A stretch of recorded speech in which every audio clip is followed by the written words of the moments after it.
राधे राधे। कुंज बिहारी श्री हरदास।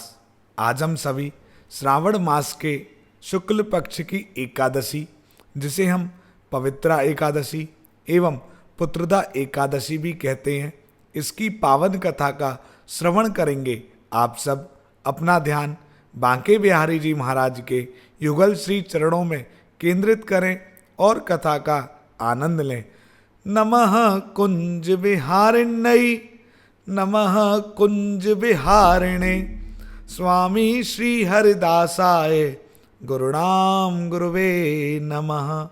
कि राधा मेरी स्वामिनी, मैं राधे जू को दास, जन्म जन्म मोहे दीजियो, श्री वृंदावन को वास।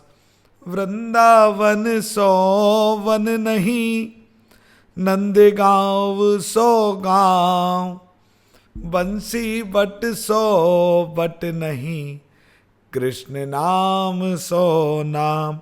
बोलिए श्री बांके बिहारी लाल की जय, स्वामी श्री हरदास जी महाराज की जय। कथाओं का आनंद लेते हुए अर्जुन बोले, हे भगवान, ये रोचक और महापुण्यदायी कथाएं सुनकर मेरे आनंद की सीमा नहीं रही है और मेरी उत्सुकता बढ़ती ही जा रही है। हे मधुसूदन, अब कृपा करके आप मुझे श्रावण मास के शुक्ल पक्ष की एकादशी की कथा सुनाएं। इस एकादशी का क्या नाम है, इसमें किस देवता की पूजा होती है, इसके व्रत की क्या विधि है और क्या फल मिलता है, यह सब मुझे सविस्तार बताएं। श्री कृष्ण भगवान बोले, हे पार्थ, श्रावण मास के शुक्ल पक्ष की एकादशी की कथा के श्रवण मात्र से ही अनंत यज्ञ का फल मिलता है। हे अर्जुन, द्वापर युग के प्रारंभ में महिष्मती नाम की एक नगरी थी। उस नगरी में महाजित नाम का एक राजा राज्य करता था। वह पुत्रहीन था, इसलिए वह सदैव दुखी रहता था। उसे वह राज्य, सुख और वैभव सब कुछ बड़ा ही कष्टदायक प्रतीत होता था, क्योंकि पुत्र के बिना मनुष्य को इस लोक और परलोक दोनों में सुख नहीं मिलता है। राजा ने पुत्र प्राप्ति के बहुत सारे यत्न किए, परंतु उसका हर प्रयत्न विफल रहा। जैसे जैसे राजा महाजित वृद्धावस्था की ओर बढ़ता जा रहा था, वैसे वैसे उसकी चिंता भी बढ़ रही थी। एक दिन उसने अपनी सभा को संबोधित करके कहा, ना तो मैंने अपने जीवन में कोई पाप किया है और ना ही कभी अन्याय पूर्वक प्रजा से धन एकत्रित किया है, ना ही कभी प्रजा को सताया है, ना कभी देवता एवं ब्राह्मणों का अपमान किया है। मैंने प्रजा को सदैव पुत्र की तरह पाला है, उनका हमेशा हित चाहा है, कभी किसी से द्वेष नहीं किया और सबको एक समान माना है। मेरे राज्य में कानून भी ऐसे नहीं है कि जो प्रजा में अनावश्यक भय पैदा करें। इस प्रकार धर्मयुक्त राज्य करने पर भी मुझको इतना महान दुख क्यों भोगना पड़ रहा है कि मेरे कोई पुत्र नहीं है। इसका क्या कारण है, ये मेरी समझ में नहीं आ रहा है। आप इस पर विचार करें कि इसका क्या कारण है और क्या मैं अपने इस दुख से कभी मुक्त हो सकता हूँ। राजा के इस दुख के समाधान के लिए मंत्री आदि वन में गए, ताकि वहां जाकर किसी ऋषि मुनि को राजा की व्यथा बताकर कोई समाधान पा सकें। वहां वन में जाकर उन्होंने श्रेष्ठ ऋषि मुनियों के दर्शन किए। उस स्थान पर वयोवृद्ध और धर्म के ज्ञाता महर्षि लोमश भी रहते थे। वे सभी महर्षि लोमश के पास गए। उन सब ने जाकर उन ऋषि को यथा योग्य प्रणाम किया और उनके सम्मुख बैठ गए। उनके दर्शन से सबको बहुत प्रसन्नता हुई और वे उनसे निवेदन करने लगे, हे देव, हमारे अहोभाग्य हैं कि हमें आपके दर्शन का सौभाग्य मिला है। इस पर लोमस ऋषि बोले, हे मंत्रीगण, आप लोगों की नम्रता और सद्व्यवहार से मैं अत्यंत प्रसन्न हूँ। आप मुझे अपने आने का कारण बताएं।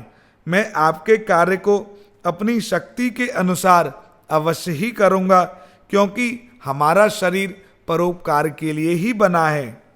लोमश ऋषि के ऐसे वचनों को सुनकर मंत्री बोले, हे महर्षि, आप हमारी समस्त बातों को जानने में ब्रह्मा जी से भी अधिक समर्थ हैं। आप हमारे संदेह को दूर कीजिए। महिष्मति नामक नगरी के हमारे महाराज महाजित बड़े ही धर्मात्म भाव प्रजा वत्सल हैं। वह प्रजा का पुत्र की तरह धर्मानुसार पालन करते हैं, परंतु फिर भी वह पुत्रहीन है। हे महर्षि, इससे वह अत्यंत दुखी रहते हैं। हम लोग उनकी प्रजा हैं, हम भी उनके दुख से दुखी हो रहे हैं, क्योंकि प्रजा का यह कर्तव्य है कि राजा के सुख में सुख माने और दुख में दुख माने।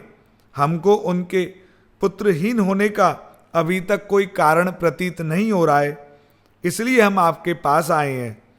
अब आपके दर्शन करके हमको पूर्ण विश्वास है कि हमारा कष्ट अवश्य ही दूर हो जाएगा, क्योंकि महान पुरुषों के दर्शन मात्र से ही प्रत्येक कार्य की सिद्धि होती है। अतः अब आप हमें बताने का कष्ट करें कि किस विधि से हमारे महाराज पुत्रवान हो सकते हैं। हे महर्षि, यह आपका हम पर व हमारे राज्य की प्रजा पर बहुत बड़ा उपकार होगा। ऐसी करुण प्रार्थना सुनकर लोमश ऋषि नेत्र बंद करके राजा के पूर्व जन्मों पर विचार करने लगे। वह कुछ पलों बाद विचार करके बोले, हे श्रेष्ठ पुरुषों, यह राजा पिछले जन्म में अत्यंत उद्दंड था और बुरे कर्म किया करता था। उस जन्म में यह एक गांव से दूसरे गांव में घूमा करता था।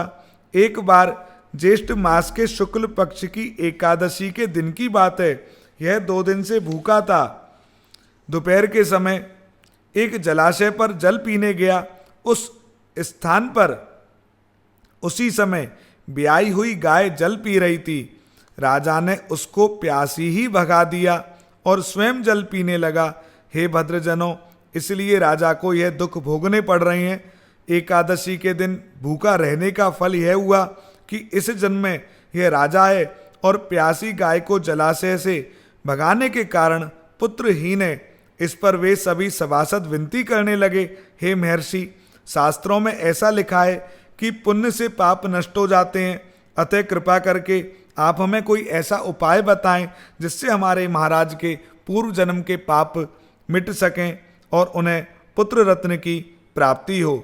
सभासदों के याचना भरे शब्दों को सुनकर लोमश ऋषि बोले, हे भद्रजनों, यदि तुम सब श्रावण मास की शुक्ल पक्ष की पुत्रदा एकादशी का व्रत और रात्रि को जागरण करो और उस व्रत का फल राजा को प्रदान कर दो, तो तुम्हारे राजा के यहाँ पुत्र उत्पन्न होगा। राजा के समस्त दुख नष्ट हो जाएंगे। यह उपाय सुनकर सभी सभासदों ने महर्षि को कोटि कोटि धन्यवाद दिया तथा उनका आशीर्वाद लेकर अपने राज्य में लौट आए। उसके बाद उन्होंने लोमश ऋषि की आज्ञा अनुसार पुत्रदा एकादशी को विधि पूर्वक व्रत किया और द्वादशी को उसका फल राजा को दिया। उस पुण्य के प्रभाव से रानी ने गर्भ धारण किया और 9 महीने के बाद ही उसके एक अत्यंत तेजस्वी पुत्र रत्न पैदा हुआ। हे अर्जुन, इसलिए इस एकादशी का नाम पुत्रदा पड़ा। पुत्र की इच्छा रखने वाले मनुष्य को चाहिए कि वे विधि पूर्वक श्रावण मास के शुक्ल पक्ष की एकादशी का व्रत करें। इस व्रत के प्रभाव से इस लोक के सुख और परलोक में स्वर्ग मिलता है। कथासार, पाप करते समय मनुष्य यह नहीं सोचता कि वह क्या कर रहा है, किंतु शास्त्रों में विदित है कि व्यक्ति का छोटा सा छोटा पाप भी उसे महान कष्ट भोगने को विवश कर देता है। अतः मनुष्य को पाप से डरना चाहिए, क्योंकि पाप नामक यह राक्षस जन्म जन्मांतर तक उसका पीछा नहीं छोड़ता। व्यक्ति को चाहिए कि सत्यव्रत का पालन करते हुए ईश्वर के प्रति पूरी निष्ठा रखे और यह बात सदैव याद रखे कि किसी के दिल को दुखाने से बड़ा इस दुनिया में कोई अपराध नहीं है। इसलिए कहते हैं कि हमेशा सत्कर्म करो, अच्छे कर्म करो, क्योंकि जब हम किसी का दिल दुखाते हैं तो जो पाप मिलता है ये केवल इसी जन्म तक नहीं, अगले जन्मों तक इनका प्रभाव रहता है। इसलिए कहते हैं कि ज़्यादा से ज़्यादा पुण्य करो, ताकि पुण्य करने से हमारे द्वारा जो ज्ञात अज्ञात पाप हैं वो नष्ट हो जाएं और हमें ठाकुर जी की प्राप्ति होती रहे, उनकी कृपा मिलती रहे। श्री बांके बिहारी जी महाराज की असीम अनुकंपा आप सभी पर सदैव बनी रहे। श्री बांके बिहारी जी महाराज के युगल श्री चरणों में मैं आप सबकी तरफ से प्रार्थना करता हूँ। और आज की वीडियो में इतना ही। एकादशी की कथा को आप ज़्यादा से ज़्यादा शेयर भी करें, ताकि अन्य भक्त भी कथा का आनंद लें। श्री कुंज बिहारी, श्री हरदास, जय जय श्री राधे।